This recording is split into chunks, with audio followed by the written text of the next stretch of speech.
Today on the podcast, we have Amber Yang, founder and CEO of Seer Tracking. Amber, do you want to introduce yourself?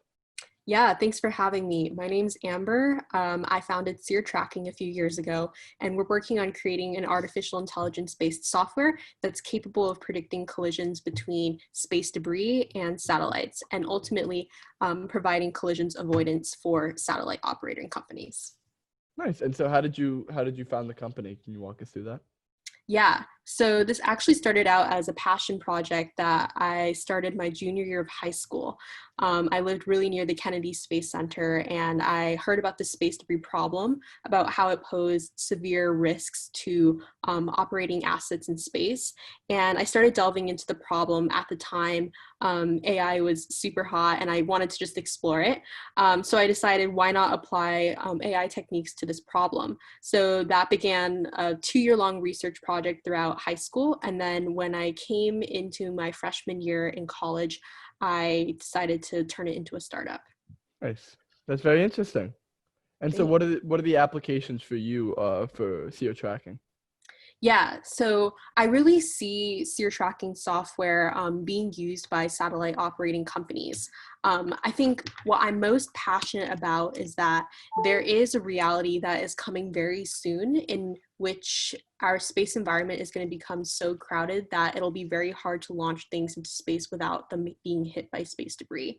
Mhm. And that is something that just seems like a huge fatality to me because space exploration is so fundamental to being human. I think it's just natural human curiosity. And that is something that I want to preserve for future generations, to basically start thinking about space as a sustainable environment right now, and to have companies start thinking about this problem and trying Mhm. to avoid generating more debris. So that's ultimately the mission that I'm working towards. That's very interesting. And so are you going to be working with companies trying to sell your data or insurance companies? Or how do you plan on doing that? Yeah, so mostly the model is selling directly to satellite operator companies, Hmm. basically giving them collisions avoidance reports, telling them when I suspect there will be a collision between debris and their satellite assets. But I'm also exploring this space insurance route. Hmm. Last year alone, space insurance companies had to pay out more than $300 million because there were collisions in orbit. So I think a lot Wow. of space insurance companies now are realizing that this is a problem that is ultimately going to cost them a lot more than 5 years ago, let's say. Hmm. So yeah, the goal is to also work with space insurance companies to help them come up with better premiums to decrease their payouts. Got it. Got it. And have you been working with any companies that, are for space debris removal, or do you have any Hmm. favorites in line? Yeah, interesting. I've seen quite a few companies actually designing nets Hmm. to do space debris removal. I've also seen a few companies out of Japan doing like big magnets trying to remove space debris. Haven't worked directly with them, but that's also an interesting avenue because space debris tracking would be vital for them to carry out their Exactly. missions. Yeah. Exactly. I always found it so comical. It's like our options are a comically large magnet or a comically large net. And those are the current solutions to that. Yeah, honestly. But that's very interesting. So do you plan on keep going with the project, or what are you thinking about it? Yeah, Got so it. I am continuing to work on this project. I am still enrolled as a student, but Hmm. I am planning on taking time off, especially given the whole COVID situation. Of course. So, yeah, I think it's a really ripe time to just take a risk, to go full throttle on the company, which is something I wanted to do for a while. So I've started to build up partnerships again. Great. Um, yeah, it's exciting stuff. That's all. And so do you have any advice for any young entrepreneurs who are trying to get into this space too? Any mistakes maybe you made? Ooh, mistakes I've made. Well, I think honestly, once you get into the space startup realm, you'll realize that it is incredibly small. You start seeing the same names and faces everywhere. Hmm. So I think something I wish I had done earlier is like every single person I met in the industry, I wish I would keep them updated and have them like very informed about what I'm doing, because it's really easy to just like see someone one time and then see them again later, and then you wish you had held that connection. Hmm. So just really taking advantage of this network, especially since the industry is so small. Yeah, of course. And do you have any tips for anyone who's trying to expand their network right now? Honestly, cold emailing, cold calling people, Hmm. especially when you're young, I think people are willing to like hear about your ideas. They want some young blood in the mix. Of course. especially since there are I think a lot of the space industry is really old. They're typically like Yeah, people who have like PhDs, a lot of experience. So I think they're really excited when they see someone young come in the mix, and they're always willing to help. yeah. No, that's incredible actually. And so, are you working on anything on the side, or is this is your primary focus? This is my main focus. Good. I've always been a huge space nerd, so Yeah. it's really fun to actually be able to like dictate all of the stuff I'm doing on my own terms. Of course. No, I mean the future of space. It really is incredible. Right. And so I guess like a question we do like to ask is like, do you have a favorite, subsector or vertical within space that you see growing the most in the next 5 to 10 years? Ooh, what I see growing the most. In the next 5 to 10 years, I'm really excited about space tourism, obviously.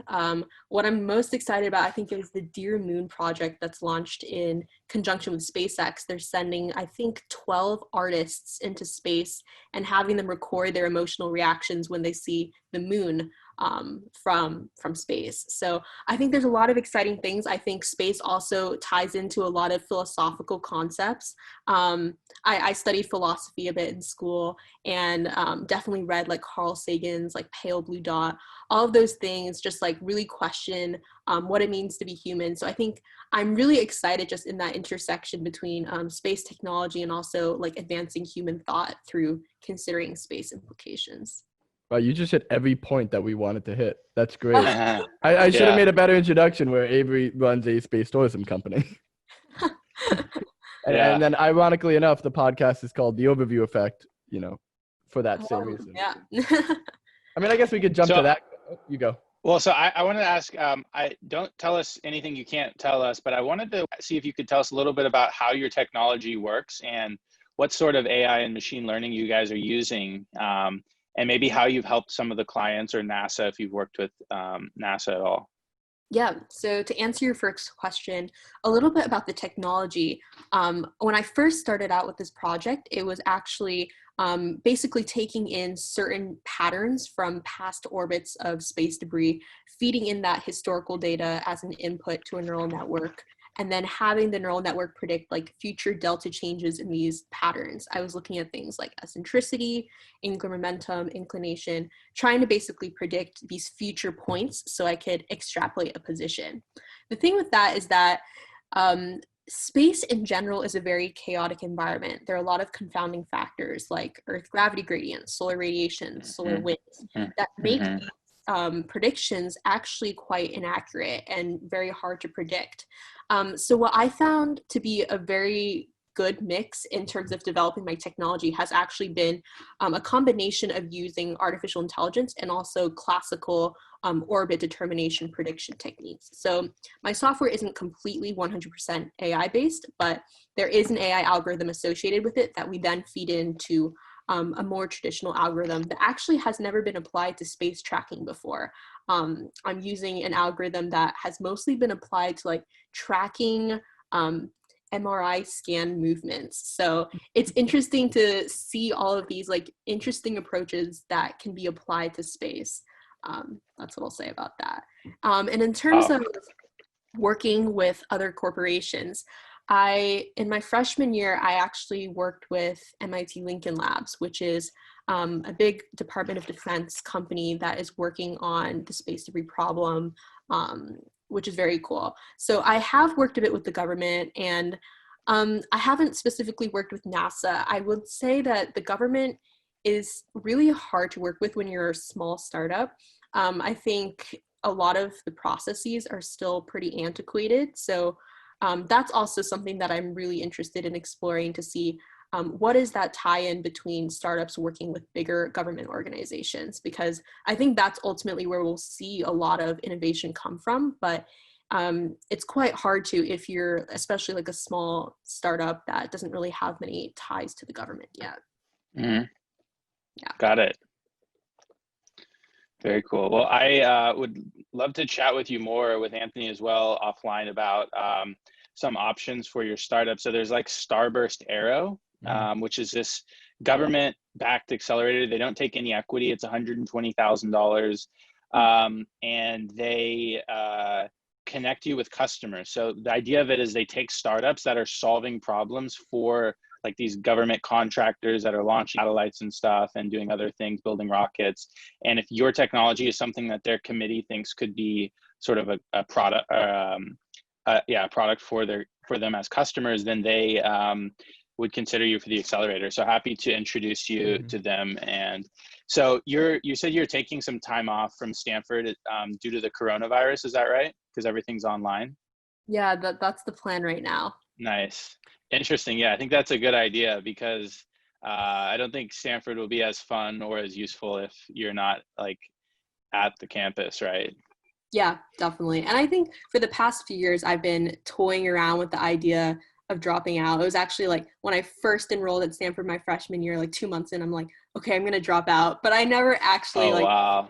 because I was sort of like, Interesting. I was like betting with myself, but it never really happened. And I think now the environment we're in now is like perfect for taking risks, especially Yeah. since there isn't really this drive. Like I know like being in the college environment, especially like at Stanford, you have a huge, like you have a lot of pressure to like conform to a certain way or like, focus a lot on classes or focus on recruiting for companies. So it can really be hard sometimes to focus on something that a lot of people aren't pursuing. But I think now has given me a lot of impetus to do so. Got it. That's awesome. Yeah, that's very interesting. I've always joked around where it's a huge badge of honor to be a dropout of Stanford. Yeah, better than being a graduate. Exactly. That's what I've been saying forever. But no, that's very funny. And it really is great timing, especially if you really wanted to start this company. I mean, you see the industry being affected a lot by coronavirus, and it's just, it's hard to say, right? Yeah, definitely. And I think that's interesting too. I think space is one of the industries that is actually not being impacted too much by the COVID situation. I think a lot of people are losing hope in the Earth a bit and just like turning their attentions towards space. Yeah, I mean, luckily, the biggest thing we've seen really is probably the Redwire acquisition in the wrap up of Mid Space, and then especially the OneWeb bankruptcy. That was a big one. But that'll probably be part of Galileo in the coming months. Yeah. What are you saying, a lot of stuff with SpaceX too in the recent months. Yeah, and then obviously the SpaceX Demo 2 launch recently with the first humans on board. So yeah, that's very exciting. They got lucky, right? Yeah. They got off of the planet. Yeah, I feel like SpaceX would probably need your guys' product. I also know some of the executive team at SpaceX, so that's another way I could possibly help because they're launching like, I don't know if this is public, but I think 60,000 is the number I heard. For Starlink? Maybe it's too high for Starlink. That's like the total number they're gonna need. Wow. But at the same time, I heard of data. Gwen, so you think that there would be like a lot of potential for collision. So yeah, that would be definitely an interesting conversation for you. What is the collision potential? Is it high or is it, because I really don't know the math behind this. Yeah, so I think last year there were around 40 collisions totally. Wow. And I think people are like, last year was a huge year in terms of collisions because I would say like 3-4 years ago, there were like maybe 10, 15. So it wasn't a big problem on people's radars. But yeah, it's an increasing problem. Really? And I guess it increases because, more collisions mean more space debris. Yeah, exactly. Is it satellite on satellite collision or is it satellite on debris collision? It's satellite on debris collision. Got it. That makes more sense. Got it. And so how big do you think the market will be big? And let me rephrase this. Is there a company specifically that you think does the best job at space debris removal, like the magnet or the like Astroscale? Have you talked to Astroscale? I have not. I haven't really talked to too many space debris removal companies, but yeah, I think they all seem like promising approaches. I think the best bet right now, because honestly, it'll take a long time for deployment to actually happen. I would say like a year, 2 years plus. So the best bet we have right now is collision avoidance. Yeah, that's a great way to start. And so it primarily works. Does it work when the entire constellation is in orbit? And are you working with any constellations that you can tell us about now? I have been doing a bit of pilots with 2 specific satellite companies. And they've been basically feeding me their data. I've been Nice. looking at like basically just testing my own software, but I've also been using quite a few publicly available databases. There are some from Leo Labs, which has like a complete catalog of trackable debris. And I've also been, Really? Oh, I didn't know that. yeah, they have a few assets that are publicly available without a subscription. Mhm. And there's also a resource that is launched by, I think, SAIC in corporation with the government, and they have a publicly available database that has at least 100 plus pieces of debris that they're actively tracking and make publicly available. Got it. Yeah. And so the collision tracking, is that more in a sense of once you have the constellation up there, we could tell you if you're going to be struck? Yep, that's the idea. And Got it. basically, it'll be very tailored to the company and constellation we're working with. So Of they course. can tell us at a specific date, will there be a collision? And we will provide them with yes or no with a certain confidence interval. And then also provide a bit of long-term That's awesome. collision predictions. And I Yes. think, yeah, the ultimate idea is to be an all-encompassing service. So right now we're mostly focusing on in-orbit collisions, but ultimately I want the company to be broad ranging from launch to de-launch to in orbit. Got it. Yeah. No, that's interesting. So is a high, so you, when you say long-term plans, you mean like I'll come to you, say I'm launching a constellation, and I'm gonna say to you, are any of my satellites going to be hit by space debris in the next 14 years? Right. Yep. That is Got it. something that we're trying to work on. Got it. Oh, that's very interesting. That's very Yeah. interesting. And so it requires them to, every one of them to already be up in space? Yes. So this Got is it. in orbit right now. Got Yeah. it. Okay. And so is it if say you do give them an incident report, right? And they say in 8 years at, July 22nd at 8:45 p.m. Eastern, your satellite will be struck. Is there a lot that can be done, or is that essentially inevitable? There is a lot that can be done. A lot of satellites have like their own maneuver system that is capable of just maneuvering out of a harm's path. These are pretty common, especially for the more expensive satellites. But something I'm trying to work on also is also collision avoidance for CubeSats, because a lot of universities are sending satellites up into space for their own personal projects. They may not have a lot of funding. So the idea is that there have been some cool technologies I've been seeing about people using like lasers to try to propel satellites away from collisions. Yeah. So I'm trying to be encompassing of like bigger satellites, but also smaller satellites on a smaller budget too. Got it. That's very interesting. And so you doing this on a company by company basis. Do you plan to work with universities, or do you plan on mainly sticking with the private sector? Yeah, I'm planning on working with universities. I have been working with an aero astro lab based out of Stanford Nice. for recently. So hoping to expand on that too, because I think academia is ultimately where so much space innovation comes from. Of course. Honestly, a lot of companies I've seen have been spun out from a lot of PhD students' research projects. I think it's a great wealth of knowledge to tap into, especially since a lot of academia research ultimately never gets implemented. So I think startups is the best way to have those ideas implemented. Yeah. No, I mean, absolutely. That's very interesting. Avery, you want to do the overview question? I think that's Yeah, so the name of the podcast is the overview effect. So we always like to ask our guests, what does the overview effect mean to you and why? Yeah, I've been thinking about this a lot. I think ultimately the overview effect is something that keeps me grounded. I think that's what keeps me working in the space. Just because I feel like everything we do like in our lifetime, right, is ultimately so small. And I think especially in terms of working a corporate job, now I'm getting into my like rant. It's such a hard, I love it. it's such a bizarre concept, right? That people are giving you money in exchange for your precious time here on Earth, right? We live for 80 years. Why can't we just spend that time like pursuing what we want to do? But we have to like take in money in exchange for our time. So I think that is ultimately the whole structure of capitalism is just making me like really question what the purpose is. Like, what is my purpose? Am I trying to make money here on Earth? That doesn't seem right.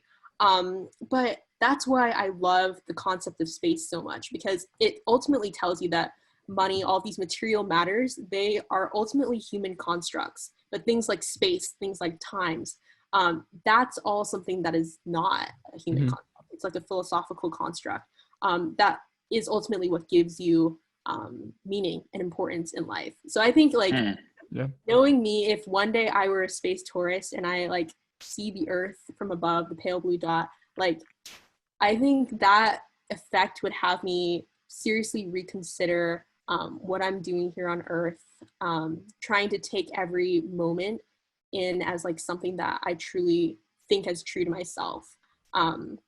One last thing before I go is that I recently watched a TED Talk where it was a palliative care nurse, so someone who talks to people right before they're dying. And she says that the most common response she hears to the question, what is the thing that you regret most in life? The outstanding majority of people say, I wish I had lived a life that is true to myself. And I think that I was just struck by that so many people die knowing and thinking that they didn't live a life true to themselves. And I think that is ultimately what the overview effect is about, knowing that none of it really matters consequentially, as long as you know you're doing something for yourself. Yeah. Wow. Wow, that was an amazing. That was definitely one of the answer. best ones we've gotten. Yeah. Oh, really? I'm Oh honored. yeah, that was a good. That was a good one. I'll give you that one. I like that I one a lot. agree with everything you said, and I think in a lot of the same way. And I think the space industry is really cool because a lot of people are working in this industry because they want to do something with their time on Earth. That, like, you know, for me, it's I can tell my grandkids, like, I did a startup, but it wasn't just like a software startup. It was like something for space travel and for tourists. And so I think a lot of people work on space because it's something that they feel is really giving back to the world and has deeper meaning than just doing something to make a paycheck or make a living. 100%. Yeah. Yeah. That's so interesting. Awesome. Amber, is there anything you want to plug? Do you have a plug, a sponsor, if you will? No, but if you're interested in what I'm I would working like to think I am. if you're interested in what I'm working on, you can email me at amber.yang@seertracking.com. I'd love to hear from you guys. Beautiful. Awesome. Looking forward to it. Thank you, Amber, for your time. Thanks, guys. Perfect. Talk to you soon. Thanks. Thank you, Amber. Bye. Bye.